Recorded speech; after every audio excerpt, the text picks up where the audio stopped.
This is Tom Fox. This begins a two-part series on FTX and risk. In this podcast series, I'm joined by Gilbert Paiz and Andrew Gay, principals at the Texas Hill Country Financial Advisors. In part one, we take a look at risk and risk management in the financial institution industry. Hello, everyone. This is Tom Fox back for another episode. Today, I have with me Andrew Gay and Gilbert Paiz.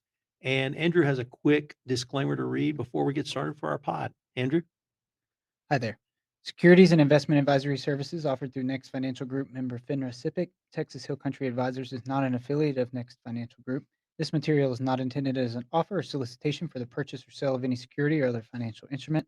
Past performance does not guarantee future performance. All the views expressed are those of Andrew Gay and Gilbert Paiz and Texas Hill Country Advisors and not those of Next Financial Group. The S&P 500 is a market cap weighted index composed of common stocks of 500 leading companies in leading industries of the U.S. economy, and the Dow Jones Industrial Average is a price-weighted index of 30 actively traded blue-chip stocks. Gentlemen, we are going to talk about FTX today.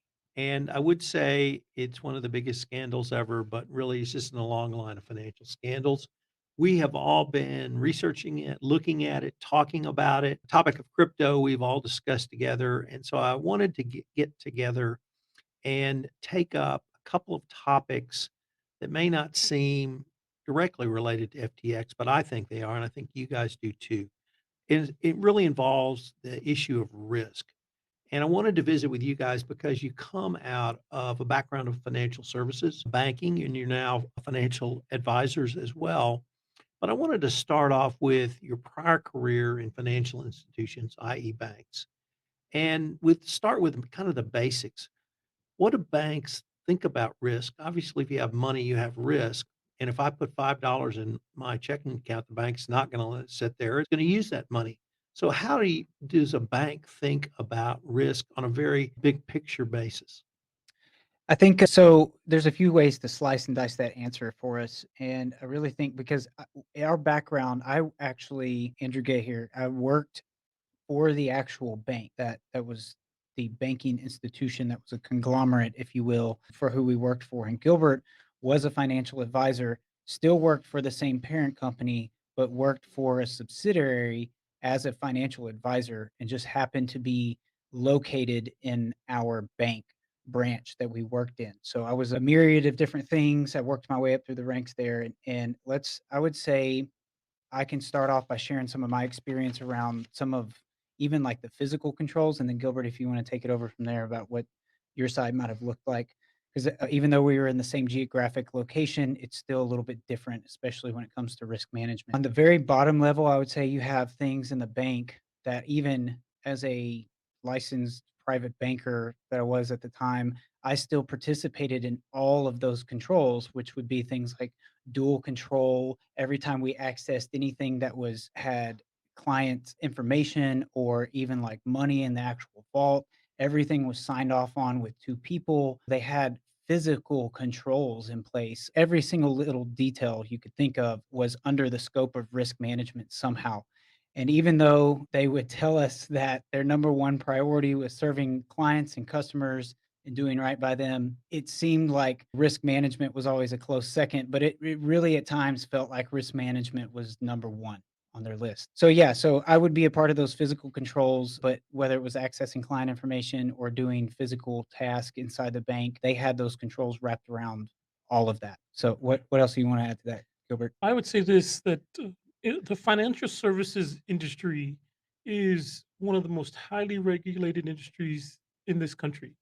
There are so many regulations, and frankly, you can't blame them because what they deal with, they're dealing with people's livelihoods, you're dealing with people's money. You're having the institution that you're working for, and me and Andrew, we're looking at it from primarily an employee standpoint. There's such a high level of control of everything. Even coming into the building was a very tightly controlled risk management operation. You could not come in the building together. You had to come in separately. You would send in one person by themselves to open the branch, and then you could follow it up with the remaining people. Even taking out the trash was a tightly controlled risk management operation. Handling of paperwork, computer systems, client information, everything, because obviously too, there's a lot of risk in the financial services from the standpoint of theft from not only customers, a bank robbery or something like that, but from employees. When you do business with a financial services institution, you're giving them all of your details, social security number, date of birth, driver's license information. You're dealing with passwords, login IDs, just a multitude of risk. And so, from my perspective, everything that we did in this financial services business that we're in has an element of risk to it. And for customers, we tried to leave a lot of that risk management stuff in the background where you didn't even see it, but it's there. And it's part of the reason why there's such a high level of cost involved, cost that the customers never see, but it's in there because the bank is having to cover those costs in some form or fashion, and it adds to their cost of doing business. Financial services is a way highly regulated business with a lot of built-in cost, and for good reason. So I was really intrigued by your thoughts, Gilbert, because I've always said that if a business wants to take on an opportunity, transaction, or a task that's very risky, you can do that. One, if you recognize the risk, but two, if you manage the risk, and that may mean very high cost, very high investment in people, controls, or systems, and you may move more slowly than business people want to move. But you can do that, and it sounds like in the financial services industry that there's a recognition that's a very high risk, and we're going to manage it at a high level.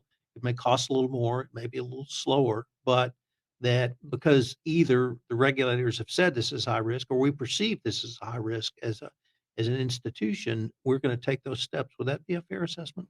Yeah, I think it is because when you look at, especially in the financial services business, the bigger the institution, the more risk averse they become and the more controls that have to be implemented. If you're a smaller institution, like, for an example, me and Andrew, our business that we do now is financial advisors. We're much smaller, we're much more nimble, but we still have to take into account all those other risk issues that bigger institutions have. We just have partners that help us with those things. And the bigger institutions, not only do they have more capital to move and do things that maybe a smaller group wouldn't, they also become much more regulated. Obviously, the bigger players in every financial services business get regulated or have the eye on them more. So it's a tricky situation. Big institutions, they also have the luxury of, and Andrew and I know this from experience working with a big institution, they have the luxury of saying, yeah, we're not going to do that part of our business. We're going to dump this part of the business. And as an example, a lot of financial institutions right now, big banks especially, they're getting out of the mortgage business.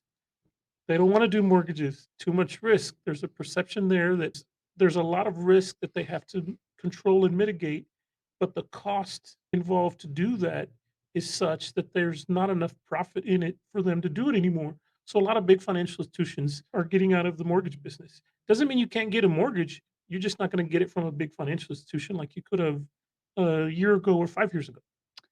I would also add to that, that from my experience being there, you brought up a good point, Tom, that in most cases, it felt like the customers wanted to move along faster of the process, whatever they're trying to get done, than the bank could allow because of risk management protocols specifically. So it was almost like it's a tricky thing for the bank because they're trying to balance themselves between risk management and actually serving the client, the customer. And you could very much feel that almost in daily interactions with face-to-face customers, bank.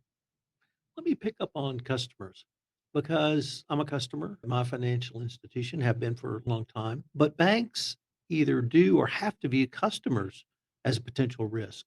So I was wondering how does a bank see a customer as an opportunity, risk, both, or something different? I would say that they're looking at a customer first and foremost as a source of profits. But they also recognize that source of profits has a cost and they have to worry about fraud in a financial services business. There's a lot of customer initiated fraud. There's a lot of things that customers themselves do that cause fraud. For example, email and phishing attempts, electronic means, and you give up your customers willingly have given up email and passwords to institutions because they get tricked into some kind of a scam. Obviously, most financial institutions want to make money. That's what they're in business for. They need to, whether it's a public or a private company, they need to make money for their shareholders or for their owners, but they also have to be very mindful of the risks that they're taking and the cost involved in generating the business. Andrew, you mentioned something earlier about like clients and wanting to move quickly. For example, and this is my perspective working in a bank for several years, clients would come in and want to get a loan. And most clients, when they want to get a loan, they obviously are trying to do something, either buy an asset, buy a business, some kind of a product or service that will benefit them in some way, shape, or form. Their desire is to get the loan. Well, banks, for obvious reasons, have criteria that they need to meet. They need to have enough of a profit motive in the loan itself. So they'll have minimums sometimes. If you go into a bank and ask for a $2,000 loan, the work that they have to do that is so much, it is built in to such a level that it would be cheaper for the bank and better for the bank if you ask for a $20,000 loan. But if you don't need a $20,000 loan, why are you gonna ask for that? It's because sometimes the banks are gonna say, "You know what? We're not gonna do loans for anything lower than X amount of dollars." The other thing too is that when a customer wants a loan, they usually want it right now or right away or as soon as possible because of banks' risk mitigation processes. Sometimes those things don't happen very quickly. And the larger the loan, the longer it takes typically because banks are doing their due diligence and saying, hey, does this really make sense? Can this person, not only can they afford to make the payments, but are we confident enough in them that they're not going to take the money that we lend them and waste it? And so there's a lot of risk there that banks take. And so always looking at customers as not only a source of profits and revenue, but a source of liability. I would just add to that that I feel like the answer there in my mind would be to organize that and to say, first and foremost, they're an opportunity, but they wrap it seems like the institution, at least the ones we worked for in my experience in the years there, that as long as they had the process that they could articulate to try to mitigate that risk wrapped around that client or that the process that you take a client through, it would be safe to assume that every client's an opportunity. So that came first, as long as the moat or the aura of the risk management processes that they had articulated in place were wrapped around that client. Because in their minds, I think they would look at that as saying, yeah, everybody's an opportunity. As long as we got that process in place, that's where we'll vet out the people that are the risk, right? Fraudsters, whatever the case may be. So let me see if I can translate that into compliance speak. You talked about the customer as an opportunity and a risk. And so you have to do some evaluation at the start to determine whether you're going to do business with them. We might call that due diligence. You might call it a background check or something else. But even after you pass that step, there's additional risk. So there needs to be additional risk management. So that really would lead me to ask, how does a bank think about how much money customers should have if they come back for additional requests for money? We've seen numerous banks uh, make loans that many of us have scratched our head at, where customers come back multiple times to try to get more money, and the bank became loaned out more money. But how does the bank think about what I'm going to call ongoing risk management with a customer? I think from my perspective, banks are always worried about once they make the loan, there's obviously a bunch of steps in advance, like you said, before you make a loan, before an institution makes a loan, as an example. And this can be related to not only loans, but whether you're doing investment business with them or any other service that you offer. Banks have to be sure that, okay, are we pretty sure that these people are going to pay us back in the case of a loan? Or in the case of an investments, if we're opening an investment relationship with them, if we buy security on their behalf, are we sure they're going to pay us? But you also have to be mindful of what could happen. The economy is one example. When you have an economy like we have right now, where there's rapid inflation, rapid increase in prices, interest rates are going up, you can find your customers in a really awkward position. And it goes back to what we typically call in financial services business leverage. Leverage is probably the key to just about everything. You find out pretty quickly in a bad economy who is over leveraged, who is stretched beyond their means and who was just riding on the razor's edge of a business that's either profitable or not profitable. And banks are very cautious about that. Investment companies are very cautious about that.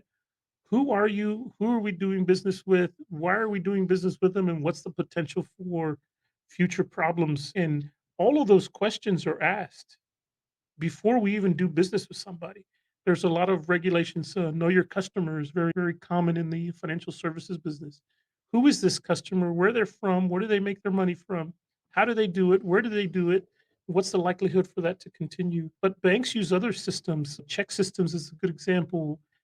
Does this person have a history of writing bad checks? A lot of financial institutions do background checks. There's a service called McDonald Information Systems. It is a mini background check on somebody's personal history, whether that's a criminal, legal. It does a little background checks on people. So before a bank ever even lends money or does business with somebody, they've done all these things. It's not an assurance that there won't be problems, but it's banks are doing a constant ongoing risk mitigation. And in some cases, a lot of banks, they also do loans where they have a right to recall a loan whenever they want. And so you see that occasionally where some financial institutions will say, you know what? Yeah, we put some legal language in our loan documents when you sign them that says, yeah, if we feel like it, we can always change our mind. And if this happens, or this happens and you don't meet this deadline or this covenant, we can go ahead and call the loan back and make you pay us immediately.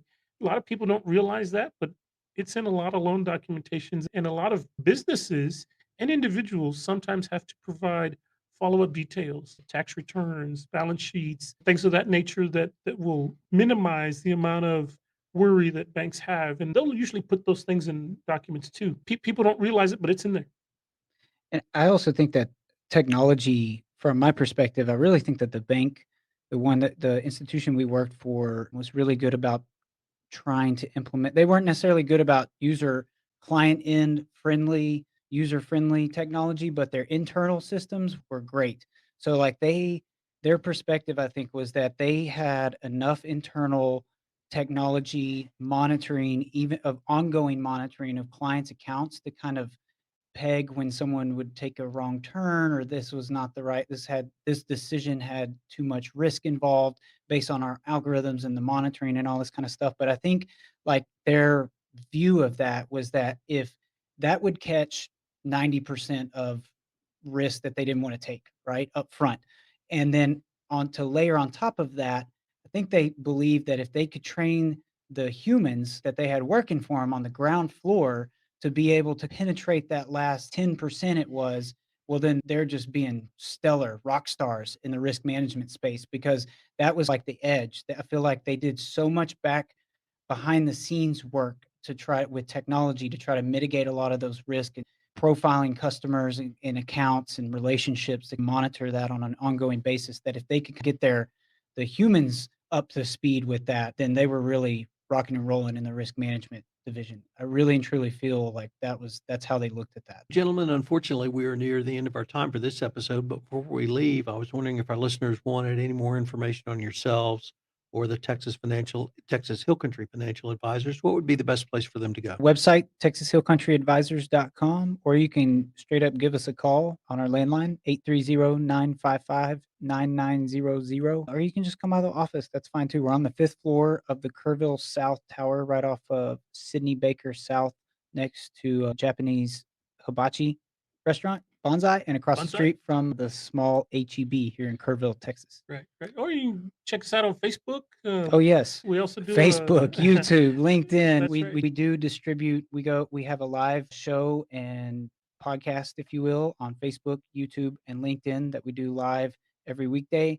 We also have distribution in all the spots where podcasts exist. So Apple Podcasts, Google Podcasts, Amazon Music. We and do our own iHeartRadio. podcast about the investment world, and we're there on podcasts for sure. You can get really sick of us if you want to. Yeah. It's not hard to find us. So, gentlemen, I wanted to thank you for taking the time to visit with me, and I hope we can continue this conversation. Thank you for having us, Tom. Thank you, Tom.